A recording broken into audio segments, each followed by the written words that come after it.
పెళ్లి సందర్భం ఏదైనా సరే రుచి ఒకటే, అదే మన డిఎల్ క్యాటరింగ్. మామా 100+ ఐటమ్స్ ఇలాంటి వెడ్డింగ్ ఈవెంట్ ఫుడ్ అయితే లైఫ్ లో ఒక్కసారైనా ఎక్స్పీరియన్స్ చేయాల్సింది. ఎందుకంటారా, రీసెంట్ గా నేను అటెండ్ అయిన వెడ్డింగ్ లో వీళ్ళ సర్వీస్ చేసిన ఫుడ్ టేస్ట్ చేశాను, మామూలుగా లేదు. వెల్కమ్ జ్యూస్ లో dry fruit juice, sugar cane juice, mocktails ఇలా చాలానే పెట్టారు. చాక్లెట్ లవర్స్ కి అయితే చాక్లెట్ ఫౌంటైనే పెట్టారు మావా. ఫ్రూట్స్ బార్బిక్యూ టేస్ట్ చేశాను, చాలా బాగుంది. గుంటూరు మిక్చర్ స్టాల్ పెట్టారు, మిక్చర్స్ లో అన్ని వెరైటీస్ ఇక్కడ ఉన్నాయి. చాట్ సెక్షన్ లో మసాలా చీజ్ పావ్ బాజీ, పన్నీర్ లీఫాఫా టేస్ట్ చేశాను, చాలా యూనిక్ గా ఉంది. ఇటాలియన్ స్టార్ లో matka pizza, Mongolian balls and burger కూడా పెట్టారు. స్వీట్ కౌంటర్ లో బాలాజీ స్వీట్ స్టాల్ కూడా పెట్టారు. Fashion delight, malai badam pizza, 2 నమ్కిన్స్ సర్వ్ చేశారు.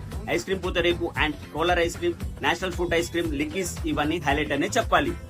Fruit stall and paan stall కూడా పెట్టారు. నేనైతే ఫైర్ పాన్ ట్రై చేశాను. పాన్ లవర్స్ కోసం అయితే చాలా వెరైటీసే ఉన్నాయి. టిఫిన్ సెక్షన్ లో కోకోనట్ ఇడ్లీ, కాంచీపురం ఇడ్లీ, తట్టి ఇడ్లీ, పిజ్జా దోశ, బాహుబలి దోశ, గుంట పునుగులు మస్ట్ ట్రై అనే చెప్తాను. ఇప్పుడే బుక్ చేసుకోండి మన డిఎల్ క్యాటరింగ్.